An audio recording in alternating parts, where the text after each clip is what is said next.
সাংবাদিক আগস্টের পরে এই আব্দুল হান্নান মাসুদ আমরাও চিনতাম না কে। হ্যাঁ ঠিক আছে, কিন্তু উনি এই ঝাঁপিয়ে পড়ি ঢাকার রাজপথে আন্দোলন করি হাতিয়ার জন্য, এই হাতিয়ার বিভিন্ন এই হাতিয়ার মানুষের উন্নয়নের জন্য, হাতিয়ার মানুষের মাটি ভিড়া মাটি বাঁচানোর জন্য যে জিও ব্যাগ হইতে শুরু করি উন্নয়নমূলক রাস্তার কাজ, ফেরি চলাচল এবং হাতিয়ার প্রত্যেকটা হাসপাতাল পর্যন্ত শুরু করি সম্পূর্ণ উন্নয়নমূলক রাস্তার মাথায় ঢুকছে। উনি 10-11 মাসে ইনশাল্লাহ যতটুকু সম্ভব হয় সেটুকু করছে, ঠিক আছে। এবং আজকে এই চেয়ারম্যানঘাট কমপক্ষে 6,000-7,000 মানুষ আছে, নারী পুরুষ আপনারা সবাই দেখতেছেন। ননছিরিয়াঘাটে আনন্দ উল্লাসের দল বল নির্বিশেষে মানুষের আনন্দ করতে আসছে। যেহেতু হাতিয়ার 132 ইতিহাসে আজকে হাতিয়া যাতায়াতের ফেরি চলাচল হবে। এই ফেরিতে কি শুধু এনসিবির লোক চলাচল করবে, শাপলা কলেজ লোক চলাচল করবে, সবাই চলাচল করবে। আমার একটি প্রশ্ন যারা বেদন করছেন আপনাদের কাছে অকুল আবেদন, আপনারা কেন আমি এই যে ইয়েতে দেখছি পিস্তল হাতে নিয়ে জুমার সময় ওই যাত্রীদের উপরে, আমাদের শাপলাকলি ভাইদের কর্মীদের উপরে এরা আক্রমণ করছে, এরা আমাদের মানুষকে আহত করছে।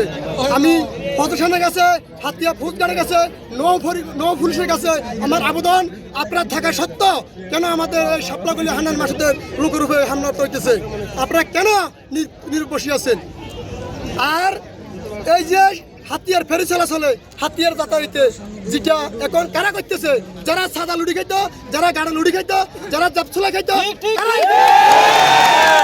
আজকে তাদের মাথায় বাড়ি ভরছে, হাত তো লুড়ি খাইতে পারবে না। আজকে তাদের মাথায় বাড়ি ভরছে, ফানান মাদুর তো হাতিয়ার এমপি দিতে যাচ্ছে। আজকে তাদের মাথায় বাড়ি ভরছে, হাতিয়ার মানুষ একতা হয়ে গেছে।